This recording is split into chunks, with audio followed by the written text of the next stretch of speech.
Good morning. It's now 9:30 and time to open the hearing sessions for the examination. Can I just check, Caroline, that you can see and hear me okay? Good morning, Inspector. Yes, we can see and hear you clearly. That's good. That's a good start. Thank you. Good morning. My name is Kevin Ward and my colleague Inspector is Phil Milam. We were appointed by the Secretary of State under Section 20 of the Planning and Compulsory Purchase Act 2004 to carry out the independent examination of the Folkestone and Hythe District Core Strategy Review. The Programme Officer for the examination is Caroline Williams, which you've all met, and she'll be present for all of the hearing sessions.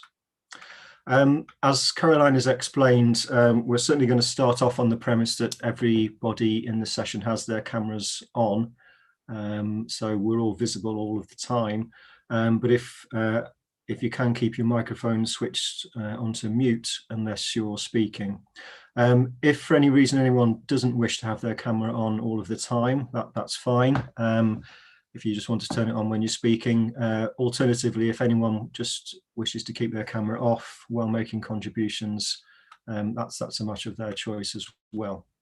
The first session this morning will deal with matter 1, which concerns procedural and legal requirements.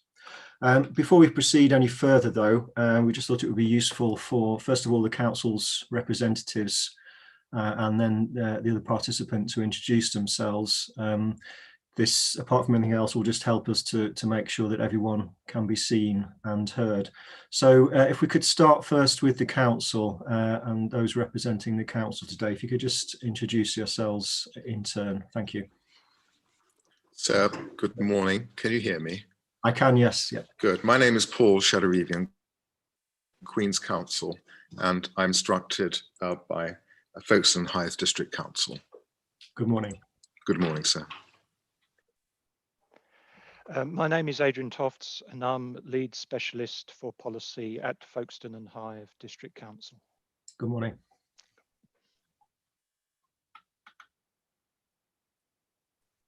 Good morning, my name is David Whittington. I am the Strategy and Policy Senior Specialist for the Council. Thank you. Okay, good morning. Good morning, my name's Josh Allen. I'm a representative from LUC who worked on the sustainability appraisal on behalf of the Council. Okay, good morning.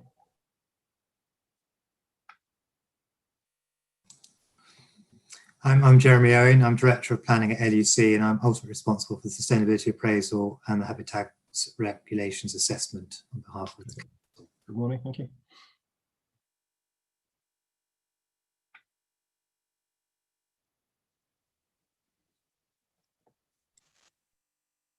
Morning. Should I just introduce myself? It's Susan Priest. I'm the Chief Executive of the Council at Folkestone and Hythe District Council. I'm sorry I dropped out the system with connectivity issues a moment ago. So, but good morning. Good morning. Good morning. Thank you. So I think that's all of the representatives from the Council. So that just leaves us, Mr. Horner. If you could just introduce yourself, please. Yes, Graham Horner. I'm chairman of the what we call the Shetway Area Committee of CPRE Kent. Thank you. Good morning. Okay, thank you. So as you'll be aware, we are following on this morning, moving into matter 2. So there'll be some crossover in terms of participants, but we will take a break between the sessions to enable everyone to get set up. I think we've indicated to the participants for matter 2 that if they can be ready to join for approximately 11, it's always difficult to know the timings on these matters, but as a rough estimate, we're hoping that we'll break approximately around about that time and enable us to move on to the session with matter 2. If any of the participants for that session do join, I think they've got the same meeting invite. That's fine. We'll just ask them to stay in the background, as it were, with cameras and microphones off. Okay, so the guidance notes that we issued back in May, which does seem a long time ago now, sets out the general background to the examination and the hearings. So hopefully those participating are aware of those. as usual, all of the documents relevant to the examination are available on the council's website for reference purposes. Specific guidance notes were also issued for the virtual hearing sessions, so please bear those in mind, along with the privacy notice that was issued as well. Just to point out that when submitting the course strategy review for examination, the council made a request to us to recommend modifications should we consider them necessary to ensure that the plan is sound or legally compliant. So we're working on the basis that if modifications are necessary, the council have made that request already. Agendas have been produced for the sessions this week. Hopefully everyone has a copy. After these opening announcements, Dr. Priest, on behalf of the council, will make a short opening statement. And then we'll move on to deal with matter one itself. In terms of the agenda, we'll work through, hopefully in a logical order, dealing with matters point by point. We will be moving on when we've dealt with a particular item, and we won't be returning to it. So any relevant points that anybody wishes to make, can you please do so at the appropriate time. If everybody can try to be as focused as possible when speaking and avoid simply agreeing with others or repeating points that have already been made.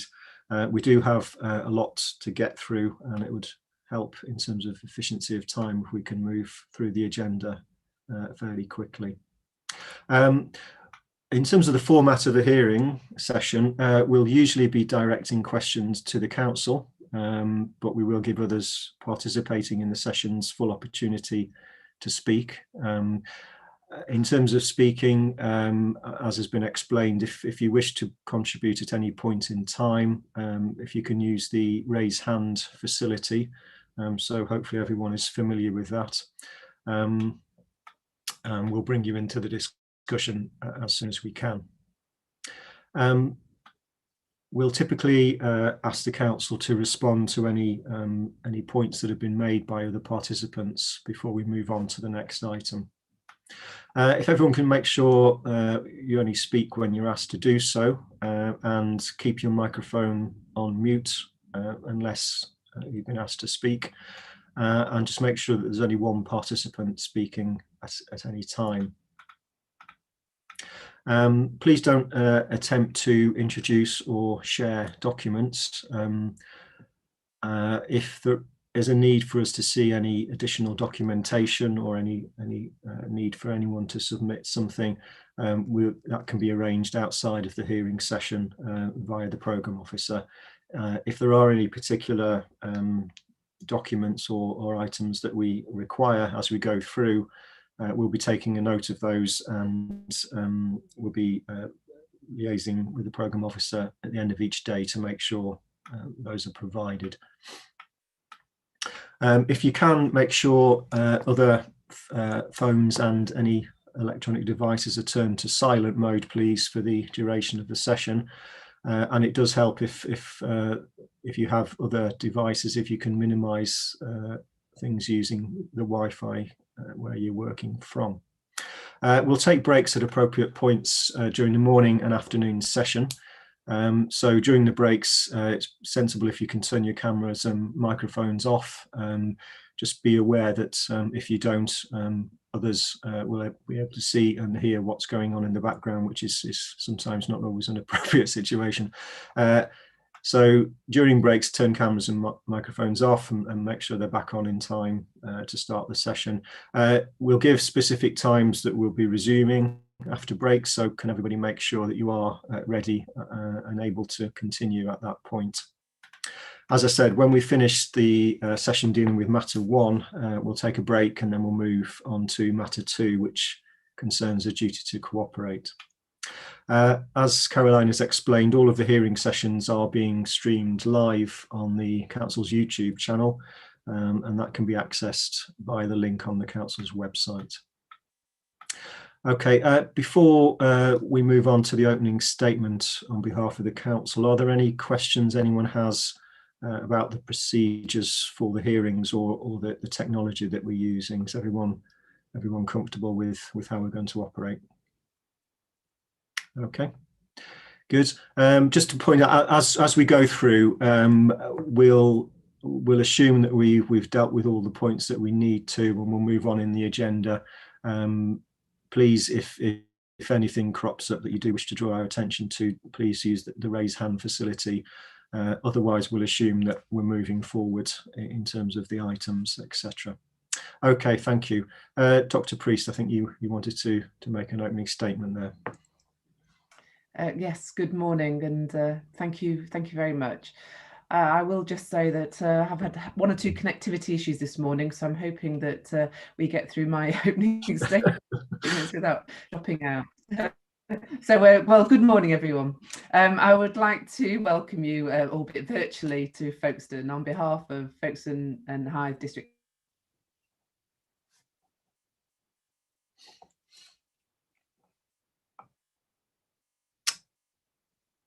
Okay, I can't hear. Can I? No. Okay. And the national lockdown. So I wanted to express my appreciation strategy review to reach this important stage in the process. Dr. Priest, sorry. The current core strategy was adopted in 20. We lost most of the introduction bit, so perhaps you could, if you don't mind, starting again. We missed most of that. Start again. Start again. Yeah. Okay. All right. It's okay. And I'd like to welcome you, albeit virtually, to Folkestone on behalf of Folkestone and Hythe District Council. I wanted to thank you and the Programme Officer, Caroline Williams, for arranging these meetings. I know that this has involved an enormous amount of work, organising and rescheduling at short notice due to the changing circumstances brought about by the pandemic and the second national lockdown. And I wanted to express my appreciation for all your hard work in enabling the core strategy review to reach this important stage in the process. The current core strategy was adopted in 2013 and provides strategic policies for the district to 2031. The majority of policies in the plan remain up to date, and the strategic sites it allocates, Folkestone Seafront, Shorncliffe Garrison and New Romney, are being developed. It was only recently, on the 16th of September in this year, that we adopted the Places and Policies Local Plan, which identifies smaller sites for development throughout the district and contains general policies on design, the environment, climate change, the historic environment and other matters. However, we realise that we cannot rest there. The government requires us to prepare development plans without delay and to review these plans regularly as circumstances change. We have therefore been reviewing the 2013 core strategy in parallel with the work on the Places and Policies Local Plan to look to the period 2036-37. So in reviewing the core strategy, we've kept the plan unchanged where it still meets national policy, but we have amended policies or introduced new policies where necessary. Over the course of drafting the plan, we have also had to adapt it rapidly to meet changing national policy, particularly with the introduction of new national planning policy framework in 2018 and the further revisions in 2019. So the core strategy review has assessed the district's opportunities and constraints in some great detail. We recognise that Folkestone and Hythe is home to the protected landscapes of the Kent Downs area of outstanding natural beauty, habitats of international importance to wildlife, and a wealth of heritage assets.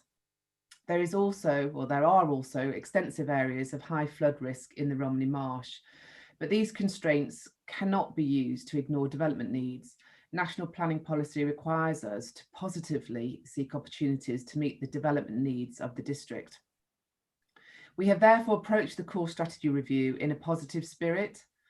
The plan truly aims to provide the sustainable homes we need, together with improved employment opportunities, alongside physical, social and environmental infrastructure, and to ensure that the district's landscape and natural environment are protected and enhanced. The results of the in-depth review of constraints and opportunities has been to identify an area for the creation of a new garden settlement in the North Downs area, as well as land for further development at Sellinge. Throughout the process, the council has ensured that the statutory bodies, such as English Nature, Historic England and the parish councils, have been informed and their views sought in both plan making and developing the proposals for the new garden town.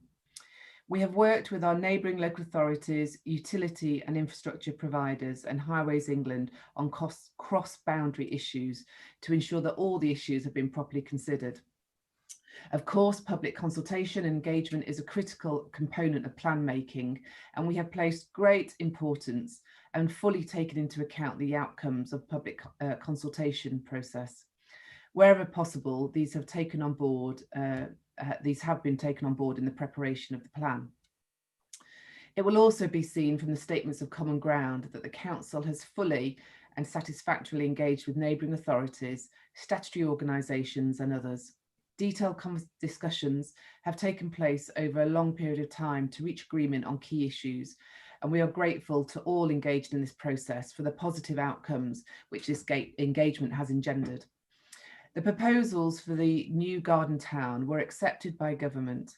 Otterbourne Park was included in its Gardens Communities programme in November 2016. Considerable progress has been made with respect to its delivery, and great confidence can be assumed in relation to it as a key component of the district's housing supply. So in summary, the council considers the core strategy review to be robust and sound, and the proposals it contains to be realistic, effective and deliverable. It reflects a positive approach to meeting the district's development needs while recognising its high quality environment and its sensitivities. We do acknowledge nonetheless, not least in response to your questions and the comments we received to the submission draft, that modifications may be needed to improve the plan in order to make some policies more effective. We would therefore welcome your further recommendations in this regard and will fully cooperate in drafting such amendments as may be necessary to meet this objective. Thank you. Okay, thank you. Thank you, Dr. Priest. A few technical hitches along the way, but we got there in the end. Thank you. Appreciate that. My apologies. I think it's the nature of such things these days. So I do appreciate that. Was a very helpful introduction. Thank you. Thank you. Okay. If we can then move on to matter one in earnest and the agenda. I think that just first of all, just to make the point that in response to our matters, issues and questions, that the council, along with others, has provided a detailed statement in advance of the hearing session. So I think many of the questions that we initially set out have been adequately dealt with in writing, so we don't wish to dwell on the detail too much. So you'll see from the agenda really there's just a few key areas really that we wanted to pursue further this morning, starting with the plan preparation aspects of the requirements. Again, the council's hearing statement is comprehensive in responding to our questions, so we don't need to go through all of the specific requirements. We're satisfied in terms of the council's answers, I think. Perhaps it would be useful, first of all, just I suppose to confirm that as far as the council is concerned, that all necessary requirements have indeed been met as far as notification, consultation, publication and submission of documents, etc. And then perhaps just move on to give us I suppose a brief overview of the plan preparation process and the history of the plan preparation to bring us to this point. So I'm not sure who will be answering such questions on behalf of the council, but well, perhaps I can. Yep.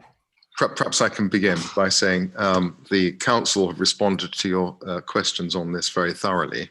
As you've indicated, there isn't a need necessarily to go through everything. I will invite Mr. Tofts to give you an overview of the preparation and the key points in that preparation. But I can say from the outset, I suggest to you from the outset actually, that the process has been very, very thorough indeed. And as one who's come to look at this, as it were, from a legal perspective, I'm fully confident actually that the local authority has carried out its function superbly well. Okay, thank you. I'd ask Mr. Tofts to expand on that. Thank you. Mr. Tofts. Yeah, thank you, and good morning, inspectors. Yeah, we in parallel with this, we have been preparing the Places and Policies Local Plan, and as the Chief Executive has just said, that was recently adopted. But we were mindful that the housing situation is changing, particularly with new government guidance and new NPPF, and we therefore needed to review the core strategy, which was only adopted in 2013. The core strategy, we believe it contains many policies which are still compliant with national guidance, and the large sites that it allocates are being built, all have planning permission. However, we are mindful of the housing requirement that government places on us. And so as part of that, we have undertaken a partial review of the core strategy. A key part of that process has been the growth options work, which accompanied the plan submission. We looked at the entire district very carefully at its constraints and opportunities in the phase 1 report. And then from there, where we identified an area of potential opportunity in the North Downs area of the district, we focused in more in the phase 2 report. Alongside that, we were preparing revisions to the 2013 core strategy. And we put that out for consultation at Regulation 18 stage. We had a number of consultation comments on that from local people, statutory bodies, etc. And we revised the plan following the comments. Also during that time, the National Planning Policy Framework 2018 was published, and then again in 2019. So we've had to be quite nimble and make changes on the go.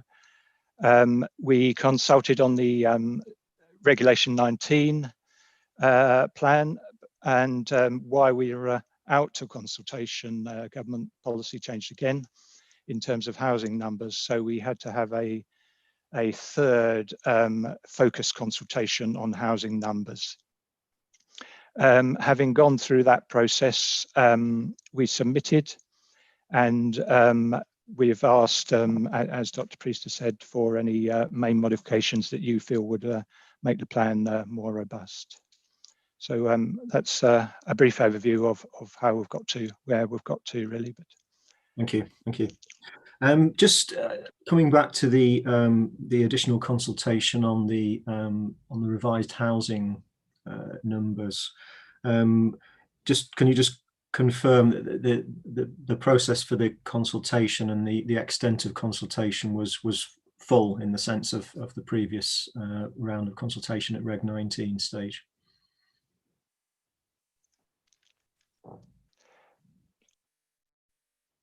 Mr. Tofts, yeah.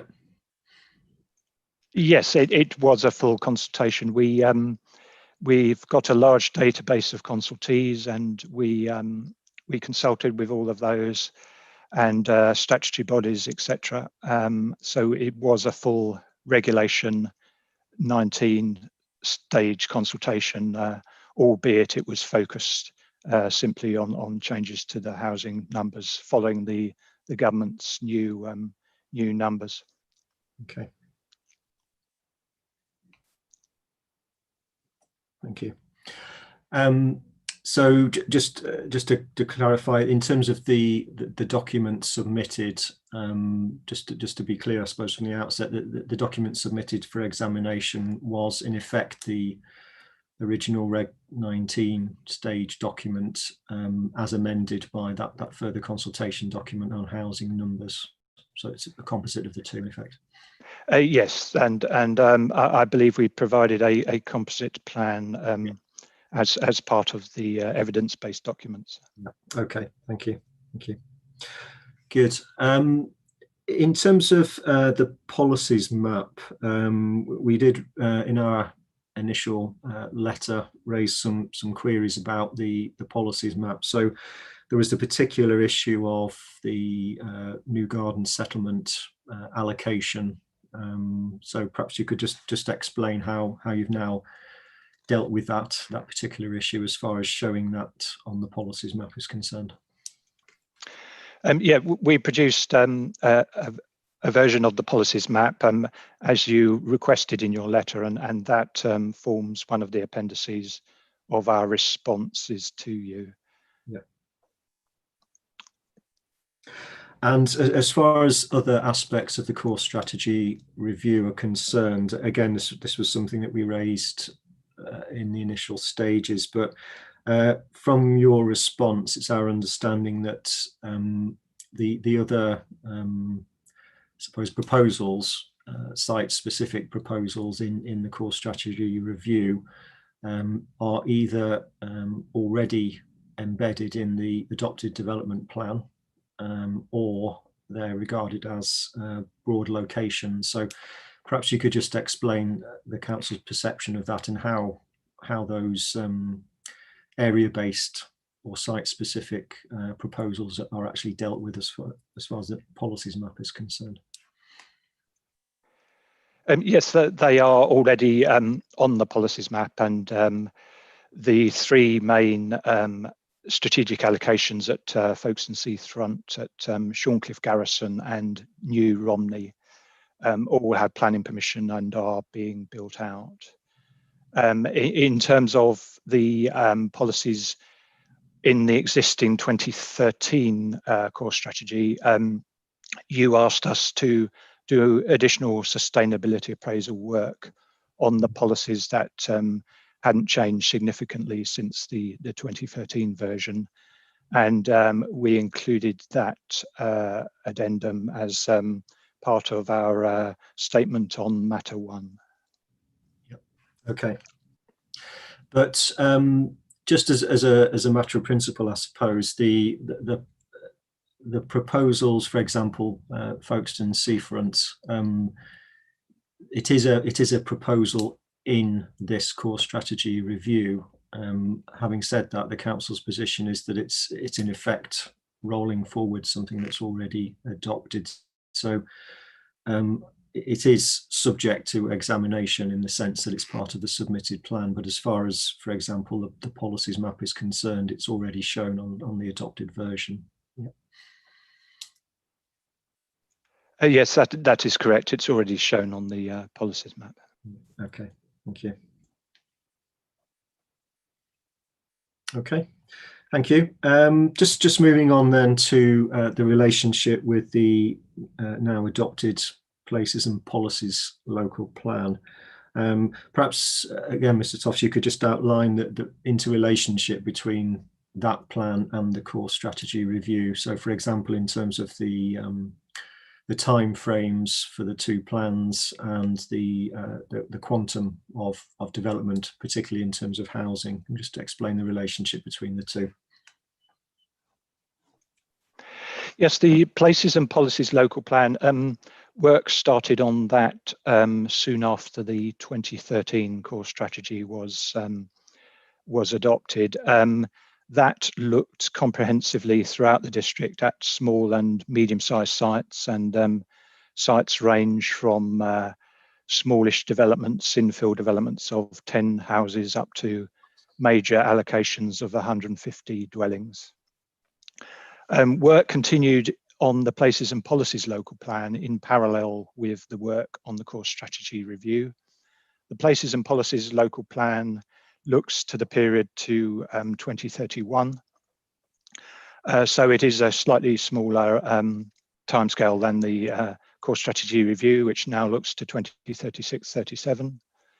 But it has been a comprehensive review of development opportunities within the district, and it was recently adopted. So it contains a comprehensive look at opportunities across the different areas of the district, and it was noticeable that during the examination there were no alternative sites, reasonable alternative sites put forward for consideration.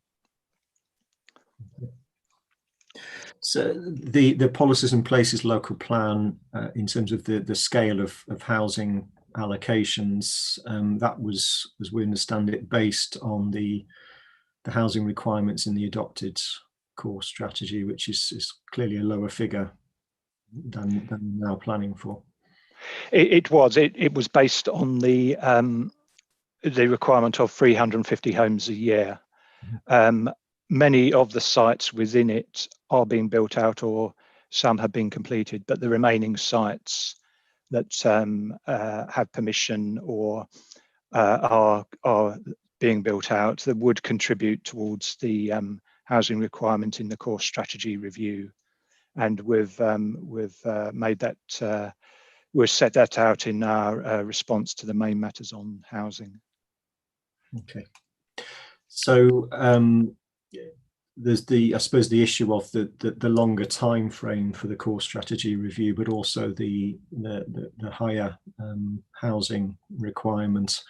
So I suppose in putting this in very simple terms, the key element therefore of the core strategy review being the new garden settlement proposal, that bridges the gap between the lower level of housing requirements and the increased level now being anticipated. Yes, that is true. And with expansion of the site at Sellinge, also you will have seen, as part of the additional work we did on housing, the housing additional housing consultation, we also reviewed the figures for windfall development as part of that plan. But in essence, the new garden settlement is proposed to cover the gap. Yeah. So on adoption of the core strategy review, we'll be looking at a longer plan period, certainly with a later finish date. The places and policies local plan will make a significant contribution to housing provision, but that would need to be supplemented by the additional proposals in the core strategy review, and as you say, reassessment of windfalls, etc. So it kind of, I suppose, just in terms of the relationship between the two, the policies and places local plan takes you so far, but obviously you would need additional proposals coming forward to meet the requirement as at the point of submission. Yes, yeah. Yes, we would need the garden settlement. Okay. As you will have seen from the policy, it's not proposed to all to be built out within the core strategy review plan period, but a significant proportion is. Okay, thank you. That's all the questions I had as far as the item 1 on the agenda, plan preparation. Any further points that council or anyone else wishes to make? No. Okay, thank you. Okay, if we can move on then to item 2, which looks at the sustainability appraisal. Again, if I could just ask the council just to give us, I suppose, an overview of the process that was undertaken as far as sustainability appraisal is concerned. So I suppose the key point here is the different stages and how the different stages of sustainability appraisal have informed the process along the way. Not sure which one of you will answer that question, but okay, Mr. Whittington. Thank you. The core strategy, the sustainability appraisal has been produced alongside the stages of the core strategy review. There was a scoping report initially undertaken at the very beginning. This was then identified the objectives within the sustainability appraisal and what needs to be considered. We then published preferred options alongside the sustainability appraisal, which assessed those preferred options, and that went out for consultation.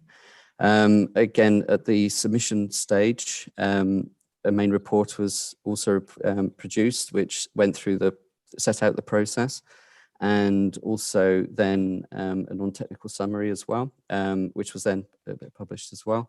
We also carried out a historic environment assessment at that time, just specifically on that issue around the the issues around the otter pool.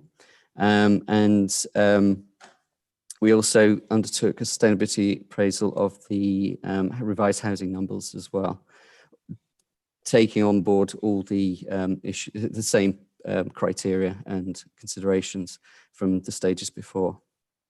Okay. Okay.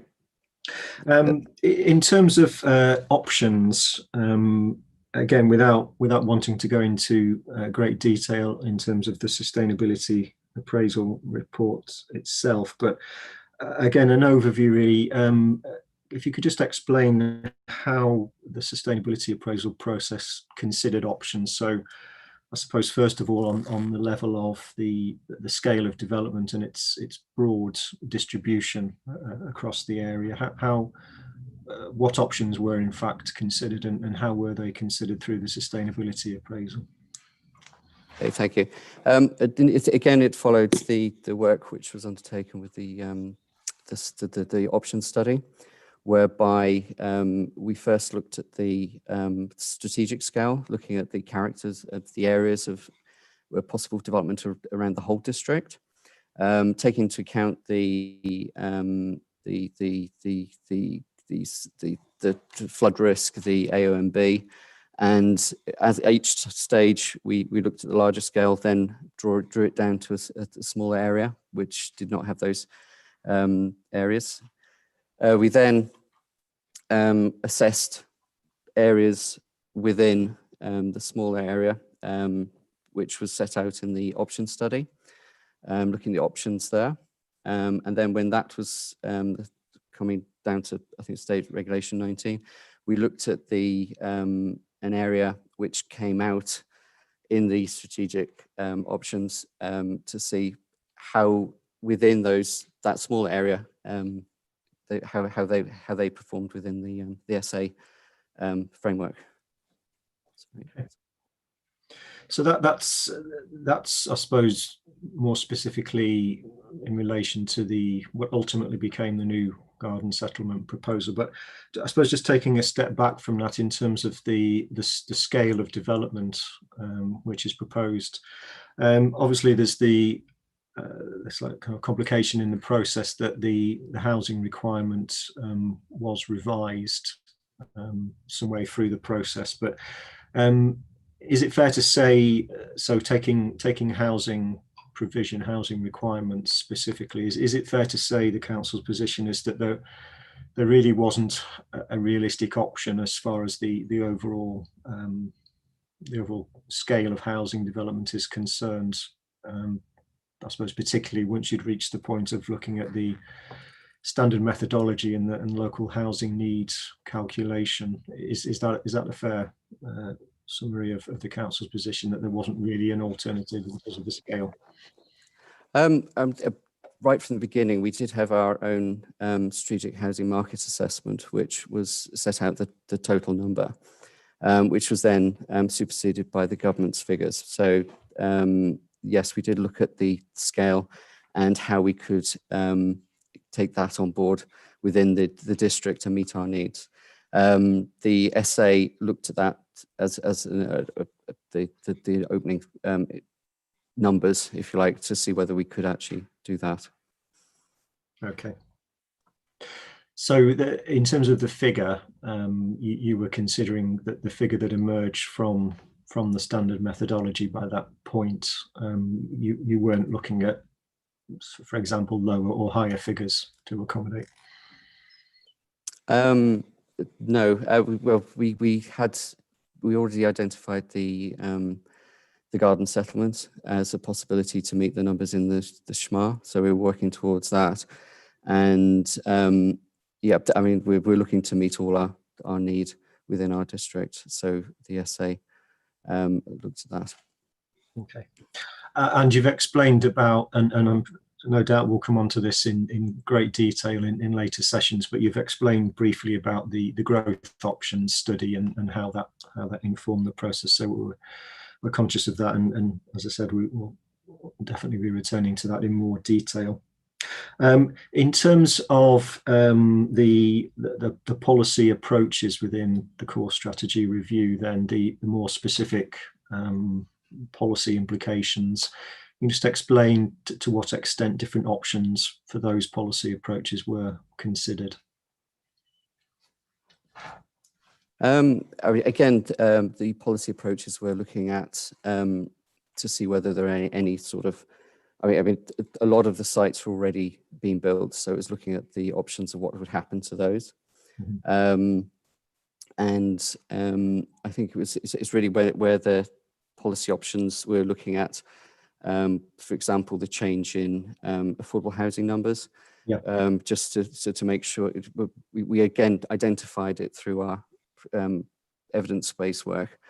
So it was testing those against the what impact that would have on future developments, whether it was viability wise, whether that would be suitable. So the essay again looked at those policy options to see whether they'd have an impact. The essay, we used obviously the criteria to see what benefit or the positive effects or negative effects there would be. But overall, I think we found that the essay found that the way forward was with the preferred options. Okay. And just to bring that, I suppose, more up to date, as Mr. Toffs pointed out earlier, we did raise some queries initially about the sustainability appraisal in relation to some policies which were, in the council's view, being rolled forward, although having said that, there were some fairly modest alterations to wording, but that situation has now been resolved. Those additional policies have now been subject to sustainability appraisal, and the addendum, I think it's attached to the council's hearing statement, which picks up those particular policy issues. Yeah, that is correct. Yep. Okay. That work has been done, and I have to say, looking at your letter raising this, it was perfectly proper to do so. That work has been done, I think, in relation to about 8 policies. Yeah. If one then, so that if you like perfects the process of the essay process. If one has regard to the way in which the options were considered, I would simply draw your attention to the submission draft essay, section 6, looking at high-level growth options and sub-areas within those growth options. And then separately, I look at, in section 7, the appraisal of the spatial options of Otterpool and Sellinge, mm-hmm. As a means of meeting the additional need. Thank you.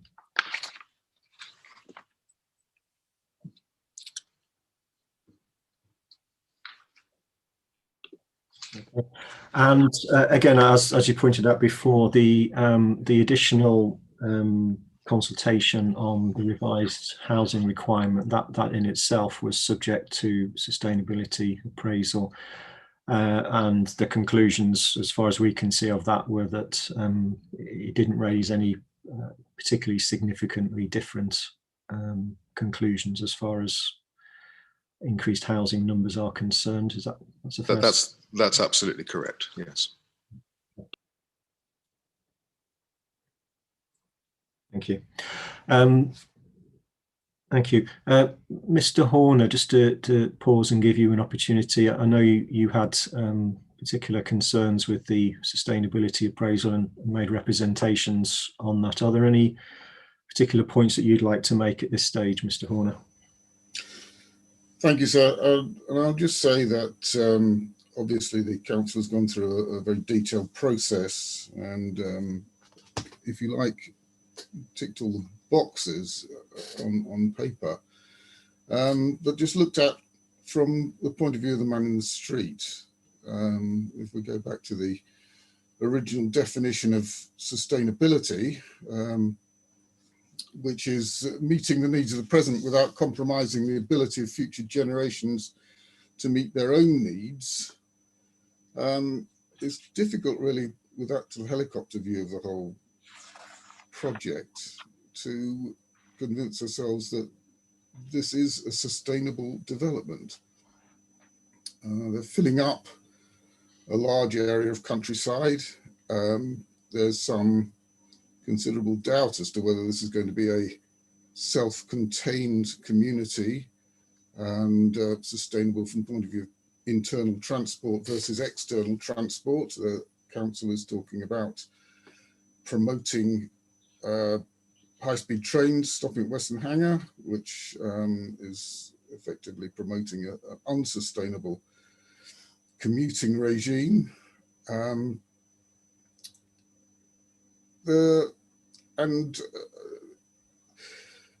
We fear that this is going to become a dormitory town, and the consequence of that will be high prices as people move out of London to live here and maybe continue to work in London. It's going to severely compromise the ability of future generations to own a house in this area. And as we go through the examination, obviously we'll be addressing a lot of these issues in more detail, but I mean, if I could just mention the water problem, which is a considerable concern for this project. There is a district-wide shortage of water. There's a shortage of water throughout the southeast. Our concern is that this problem is kind of being shoved off to other districts. It's being kicked around by all of the water companies that have an interest in the southeast. There is time after time there are further studies into how they're going to produce all the water that we need in the southeast. Seems whenever they do a study, they will start another one. It just seems like they've got an answer. So, as I say, just from the top down, we just don't think this can be called sustainable, especially in its 8,500 and 10,000 home variants, which come within the red line, which they've now put on the policies map. Okay, thank you. So, as you say, we will be coming back to more detailed issues in relation to the new garden settlement in later sessions and other matters of relevance. But is it fair to say your concern is more to do with the conclusions that were drawn as far as the sustainability of the core strategy review, not necessarily the process that the council went through as far as sustainability appraisal is concerned? Would you accept that they went through the correct process, and it's the judgments, I suppose, that were reached that you disagree with? Indeed, yes. I just felt this was an opportunity to make a general point at this point in the examination. Yeah, good. Thank you. Okay. Is there anything else that anyone wishes to add in relation to the sustainability appraisal itself? Intend then to move on to the habitats regulations assessment. Anything else, Mr. Horner, you wish to point out about sustainability appraisal? No, thank you, sir. Okay. Any further points from the council's perspective? No. No, thank you. Thank you.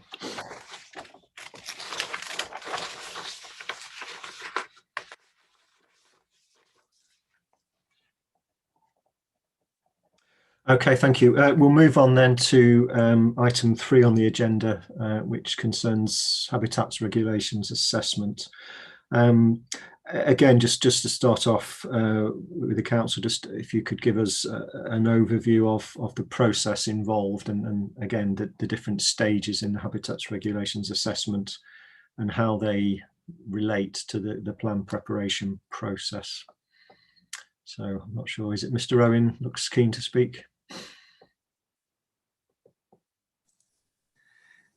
You see how well coordinated we are. Good morning, inspectors. Good morning. I wasn't quite sure if it was the council speaking. Just to as I introduce myself, as I did already, I'm Director of Planning at LUC. I'm not the actual primary author of the Habitats Regs assessment. The two ecologists who worked on that sadly cannot be with us today. So if there are any particularly sort of technical points, I may need to refer back to them. Okay. But I can provide an overview as best I can. And I do actually have a nature conservation master's qualification myself, going back to the 90s. So I do have a good understanding of ecology in its broadest sense. But just in terms of the overall process, I think it's well described in the submission. Habitats Regs assessment, which is document EB 0260. And just I'll try and summarize it fairly rapidly, but chapter 1 of that sets out the key stages, and the two key stages of Habitats Regs assessment are the screening stage and the appropriate assessment stage. Chapter 2 of the report describes the overall method of approach. It needs to be pointed out that there are two important legal cases which help determine what that process might be. One is known as the people over wind judgment, which essentially requires you not to take into account mitigation measures at the screening stage. And then the Holohan ruling, I hope I pronounce it correctly, which is more in relation to not just the qualifying features of European sites, but also their supporting habitats and species. And then we carried out the Habitats Regs assessment in accordance with those two judgments. In order to carry out the Habitats Regs assessment, you have to make various assumptions which are grounded hopefully in good science, but certainly in good practice. And that, in the first instance, is to determine what the likely significant effects could potentially be of implementing the plan as it is, if it were to be adopted. And again, chapter 2 sets out what those assumptions are, and table 2.2 provides a summary of those screening assumptions. Chapter 3 is the screening assessment itself, and that looks at the European sites in turn for the potential likely significant effects identified through those assumptions. And ultimately that whole screening process focused down onto two types of effect in particular. One was air pollution in relation to the Folkestone to Etching Hill Escarpment SAC, Special Area Conservation, and also recreational disturbance in relation to that particular SAC. And then also the Dungeness complex of internationally designated sites, their SACs, SPAs and Ramsars there. And that was only in relation to recreation. So those sites and those effects went to appropriate assessment, and a lot more detailed work was undertaken both by ourselves but also by other consultants to help to support that process. In particular, ACOM, in Appendix 3 of that report, looked at a detailed analysis of the air quality issues, carried out air quality modelling, and looking at the sensitivity of the ecological receptors in relation to the Folkestone to Etching Hill Escarpment SAC. And with regard to recreation, there was a lot of analysis undertaken of visitor studies, discussions in Natural England, site managers, etc., plus various other pieces of research. And I ought to say that we worked closely with Natural England throughout this whole process, and that's been of great benefit to the Habitats Regs. Having gone through that process, various matters of mitigation were identified, and Chapter 5 sets out the conclusions of the Habitats Regs assessment at that point in time in relation to the submission plan. And we concluded that based on the safeguards, mitigation safeguards that were to be incorporated into the core strategy review, assuming they were implemented, then there would be no adverse effects on the integrity of those sites, either as a result of this plan or in combination with other plans and projects. And if you look at the document EBO 120, which is a summary of consultation responses, right at the end, paragraph 25, you can see Natural England were broadly content with those conclusions.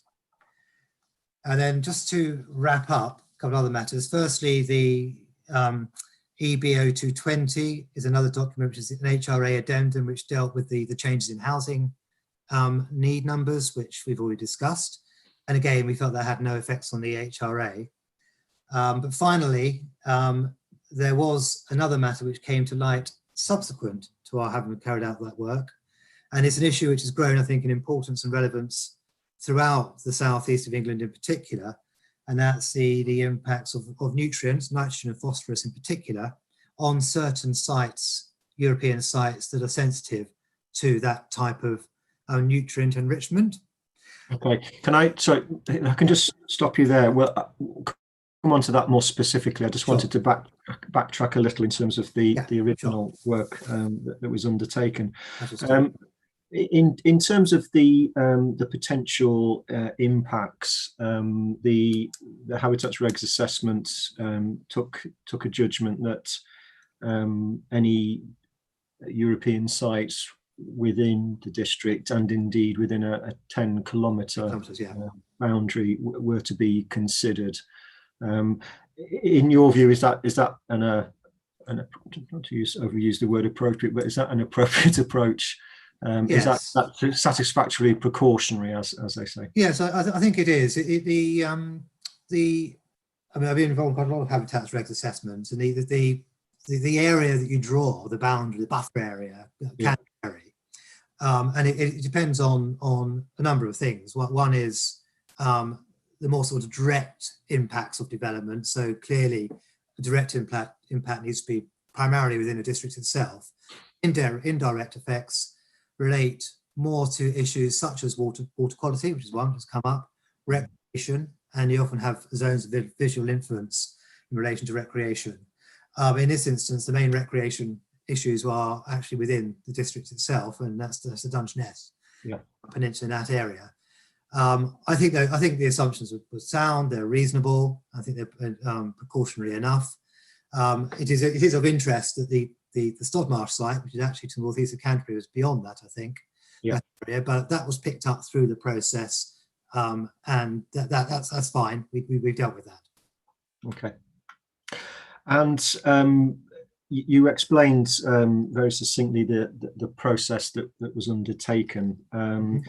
Ultimately, as certainly as far as the main body of the Habitats Regs assessment report is concerned, as you say, it reaches a conclusion that there are only 2 sites of those that you were considering, which potentially would be affected. And you made the point that the assessments concluded that safeguards within the plan itself. Can you elaborate on what particular safeguarding or mitigation mechanisms that were drawn upon to reach that conclusion of no harm? Sure. In relation to air quality, I'll get this correct.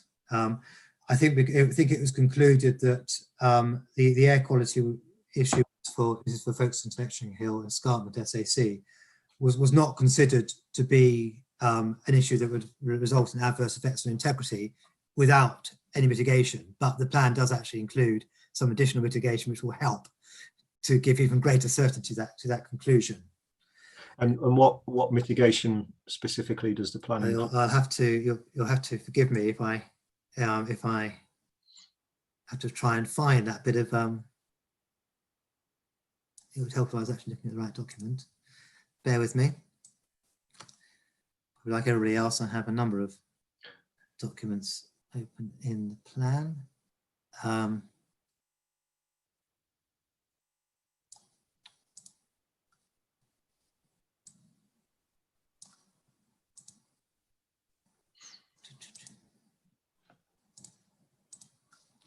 Sorry, forgive me.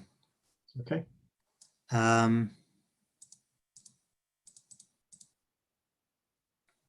Right.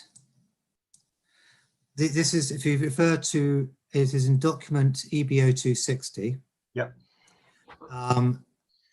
The key paragraphs, I think, are paragraph 415, which forecasts improvement throughout in practice. It will bring the deposition rates below the critical load at all links, even adjacent to the A20. So that's the point. That will happen anyway. And then I think it's paragraph 417. We said, nevertheless, the conclusions presented within the air quality assessment are based on forecast reductions in nitrogen oxides and deposition rates over the planned period, and include the following recommendation to provide a sufficient level of certainty that light significant effects will be avoided. And then there's a bullet point there which refers to a commitment to monitoring. Mm-hmm. And I think that's the key thing, is not just to accept it, but is to continue with monitoring. And then if anything specific needs to take place, then address it at that point in time when you know what the actual issue actually is. But the overall conclusions are that that there shouldn't be an issue, assuming that things pan out as the model suggests. Does that make sense? Yeah. So in that particular case, in terms of the concerns about air quality, it is, from what you've just said, it's the situation that the problem, as it were, will go away of its own accord, just because of changes in habits and changes in emissions regulations, etc. So it's not specifically something that the plan itself, the core strategy review itself, has to do. I mean, I note the point. No, I think that's monitoring there. Yeah. I think that's my understanding. Yes, yeah. And that's before any other more recent government announcements in relation to, getting rid of petrol and diesel cars by 2030 sales. That's not factored in at all as far as the HRA is concerned. Okay, thank you. And then in terms of the recreational pressure issue for both of the sites in question. Yes. I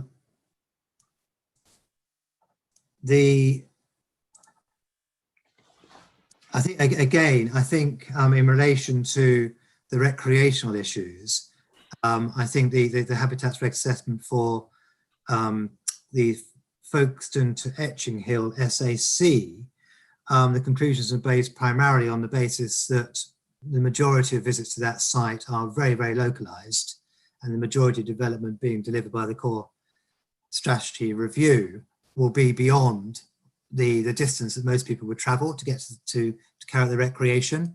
Mm-hmm.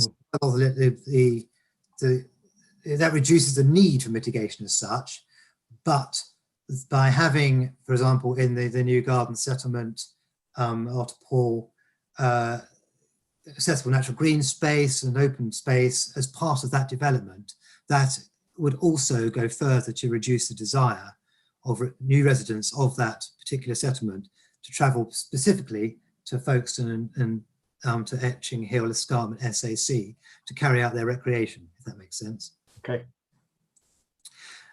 And then moving to Dungeness, there's been a lot of work going on over many years, I think, in relation to recreational issues there and how to manage them, and in order to ensure there's no adverse effects on integrity of those particular sites. And the key mechanism for that is through a sustainable access strategy, and that is built into the plan, both through policy and supporting text. And that's a fairly common approach in relation to these sites which are sensitive to recreation, is to have a formal recreation strategy signed up to by the council and by the relevant partners, Natural England, and sometimes others such as RSPB, etc. Okay.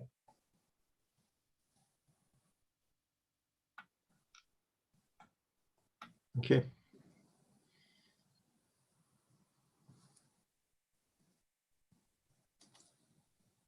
So ultimately, in both cases, the Habitats Regs assessment report concludes that either there will not be an impact, or that the impact can be satisfactorily mitigated in the case of the recreational pressure at Dungeness through the access strategy. Yes. I mean, you have to make assumptions that the plan will be implemented as it is intended to be implemented, and if that takes place, then there should be no adverse effects on integrity. Okay, thank you. Thank you. If we can then move on to the more recent issue, which has arisen in terms of the Stodmarsh European site. So we're conscious there's been much frantic activity behind the scenes during the examination on this, so a flurry of work. But I think we are understand, I think, the basic issue here, which is that there is concern in terms of nutrient deposition and that entering the tributaries, etc., which ultimately feed up and potentially affect the Stodmarsh site. So the Stodmarsh site is beyond the 10-kilometre buffer zone that we talked about before. So in terms of, I suppose, the first question, why wasn't it considered at the earlier stage? Is there a simple explanation for that? I think the honest explanation is we weren't aware there was an issue, and I think in a way that it's not, we're not alone in that.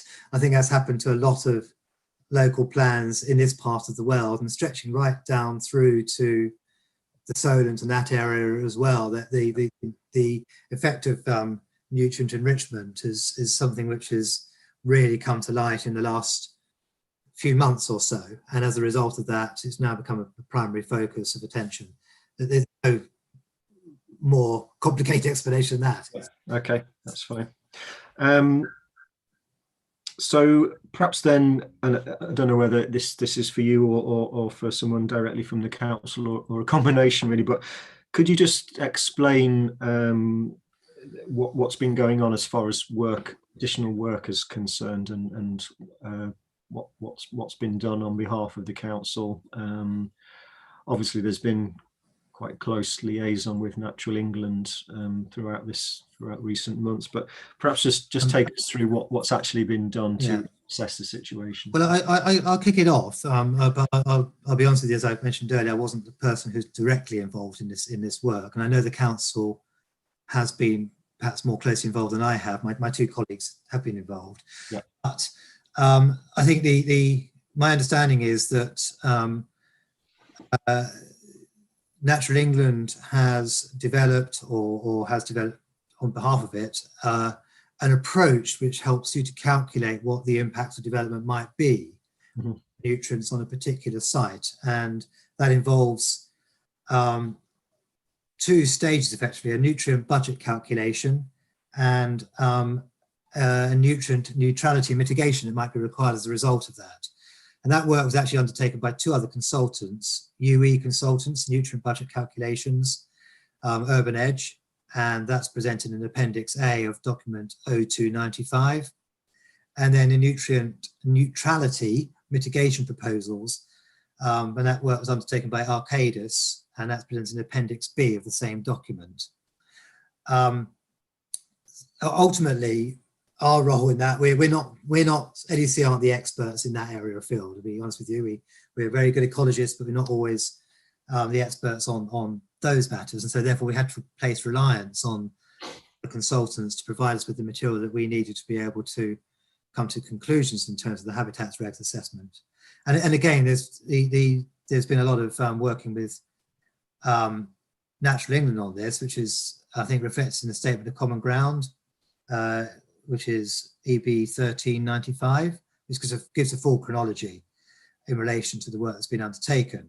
But that work enabled us to come to a series of conclusions, which again depend on mitigation measures. And they are set out in paragraphs 1.25 to 1.32 of the HRA addendum. And if they are implemented as they are intended to be implemented, then the conclusion is that nutrient neutrality can be achieved, and therefore there'll be no effect on Stodmarsh, SAC, SPA, Ramsar as a result of this core strategy. That's my understanding. Okay. More technical detail questions might have to go elsewhere. Okay.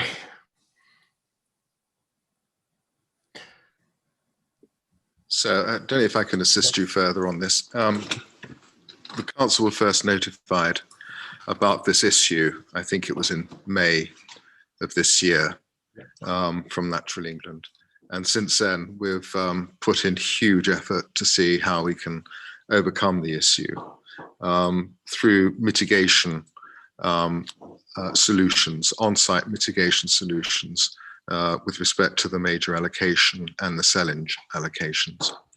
And we have made considerable progress with Natural England in relation to the proposed mitigation, particularly for the main new settlement, which can provide for on-site mitigation to avoid any harm.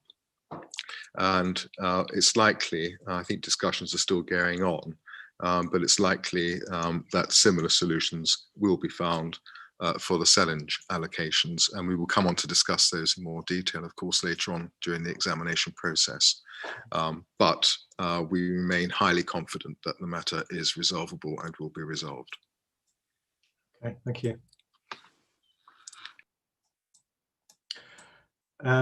Thank you. So the practicalities of all of that and where we are now, I suppose. So we've got the addendum to the Habitats Regulations Assessment, which considers the matter.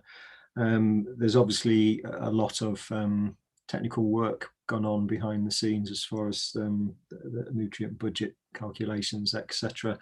We're conscious that there's been some, I suppose, adjustment of that along the way in terms of Natural England's concerns, for example, in terms of some of the assumptions that were being made. But as we understand it, those concerns have been resolved now as far as the calculations are concerned. So that's culminated in the, as you say, the statement of common ground, which have been submitted recently. In terms of the practicalities, then, are we correct in working on the basis that the council's position is that if we take the new garden settlement proposal, which is the key player in all of this, that there's an intention and an acknowledgement that there would need to be on-site mitigation, and I think essentially we're talking about wastewater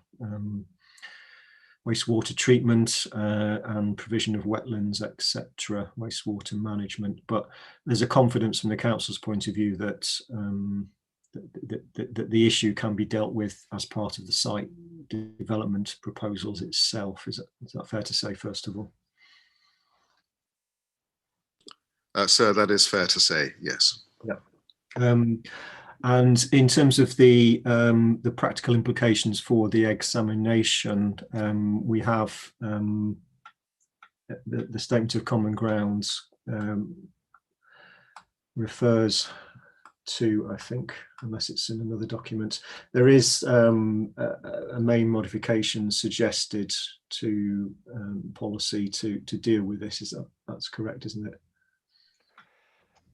Yes, as part of the work with Natural England, we look very carefully at policy CSD5 for water management, and we've agreed some modifications to that policy, and Natural England are happy with those modifications, and we submit those for your attention and for your consideration as part of the plan. Okay.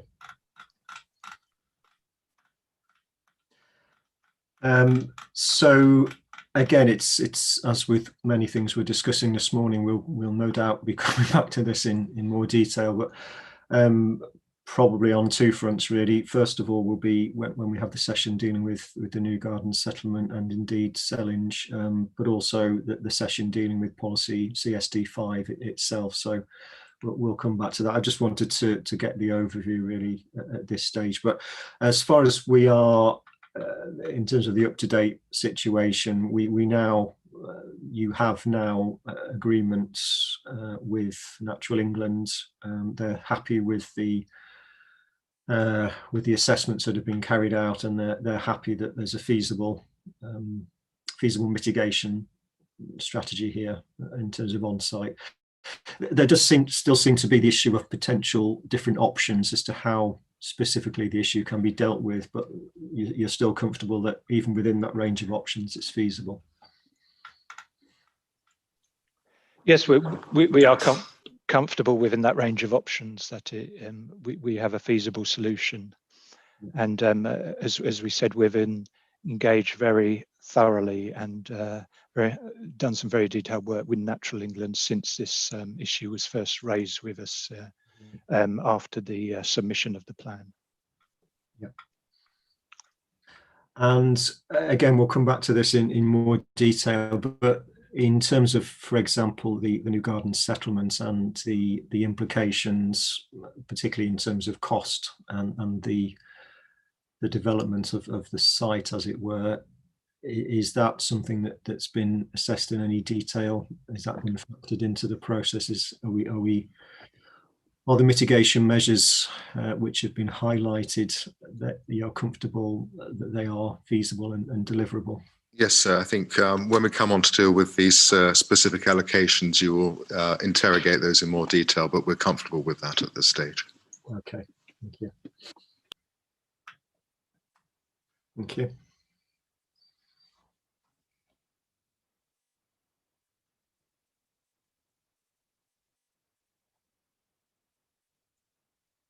Okay, good. Yeah, so yeah, we will come back to that in more detail when we later sessions, but that was a useful overview of all of that side of the situation. Thank you. Good. Okay, I think that's for me all in terms of the habitats regulations assessment. Is there any further points the council or Mr. Horner wish to make as far as habitats regulations are concerned? No, thank you, sir. Okay, thank you.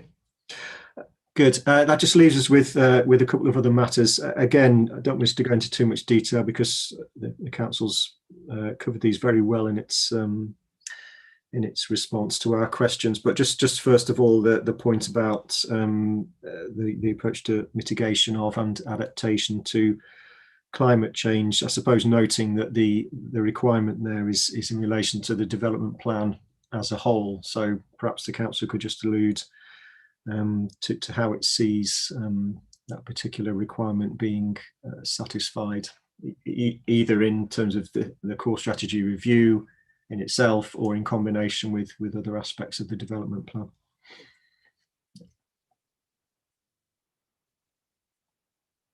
Hello, I'll answer that. The climate change is covered throughout the plan. Through initially policy SS1, which is looking at strategic, the spatial strategy, ensuring that development is located in locations where there are already facilities or transport systems, whereby reducing the amount of travel and enhancing the existing settlements.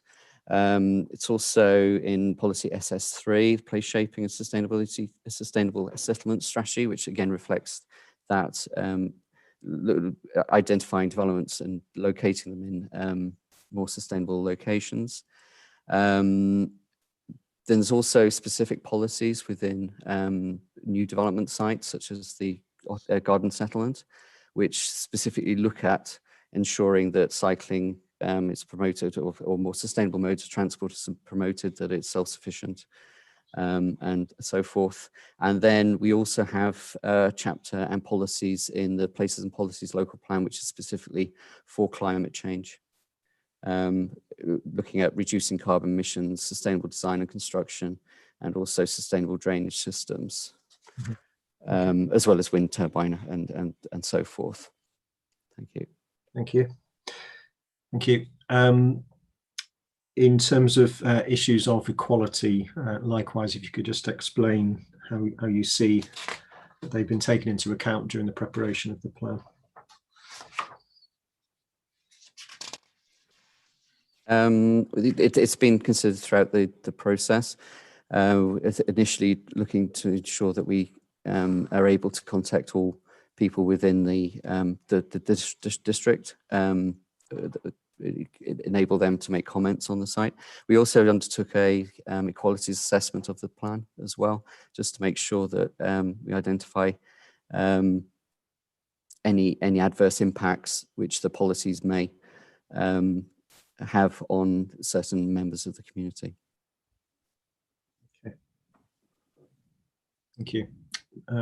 Mr. Tofts, did you wish to speak?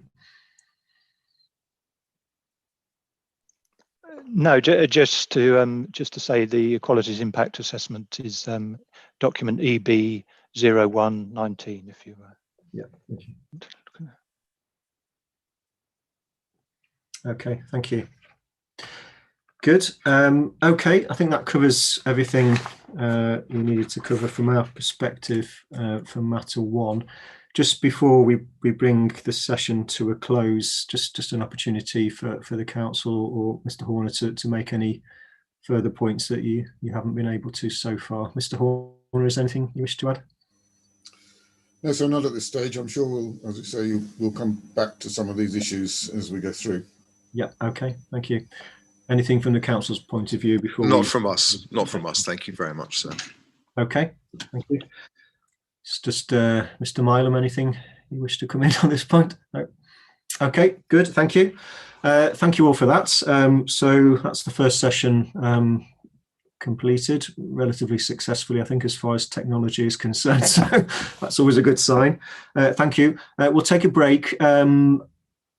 I think as I said, we indicated that matter two, the participants should be ready from 11 onwards. So I think perhaps given the time, I would suggest we look to start matter two at 11:30. Is that reasonable from the council's perspective, Mr. Horner? Yeah. Okay. Okay. Thank you. So that draws matter one to a close, and we'll start the session for matter two at 11:30.